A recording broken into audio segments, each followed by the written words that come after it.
S, வீடு, schools, hotels, store room இங்கெல்லாம் partition wall கட்டணும்னாலும் இப்போ பில்டிங் ஓனர்ஸோட first choice Renocon Rapid Wall Panels. உலகின் இரு பெரும் வல்லரசுகளான அமெரிக்காவும் சீனாவும் இரு நாடுகளின் இராணுவங்களுக்கு இடையே நேரடி தகவல் தொடர்பு சேனலை அமைக்க முடிவு செய்துள்ளன.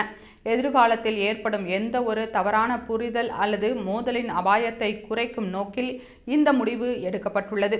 மலேசியாவில் நடைபெற்ற பிராந்திய பாதுகாப்பு கூட்டத்தில் அமெரிக்க பாதுகாப்பு அமைச்சர் பீட் ஹெக்ஸெத் சீன பாதுகாப்பு அமைச்சர் அட்மிரல் டாங் ஜூனை சந்தித்த பிறகு இந்த முக்கிய முடிவை அறிவித்துள்ளார்.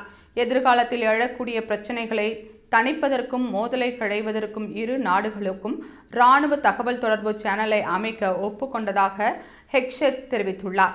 அமெரிக்க அதிபர் டொனால்ட் ட்ரம்ப் மற்றும் சீன தலைவர் ஜி ஜின்பிங் ஆகியோர் தென்கொரியாவில் சந்தித்ததை தொடர்ந்து ஏற்பட்ட உத்வேகம் காரணமாகவே இந்த முடிவு சாத்தியமானது என்று ஹெக்ஸெத் குறிப்பிட்டார். இரு நாடுகளுக்கும் இடையேயான இருதரப்பு உறவுகள் எப்போதும் இல்லாத அளவுக்கு சிறப்பாக உள்ளது என்றும் அமைதி, நிலைத்தன்மை மற்றும் நல்லுறவுகளே இரு நாடுகளுக்கும் சிறந்த பாதை என்றும் ஹெக்ஸெத் தெரிவித்தார். இந்த தகவல் தொடர்பு வழிமுறைகளின் செயல்பாட்டு விவரங்கள் குறித்து விவாதிக்க இரு நாட்டு அதிகாரிகளும் விரைவில் சந்திப்பார்கள் என்று அவர் தெரிவித்தார்.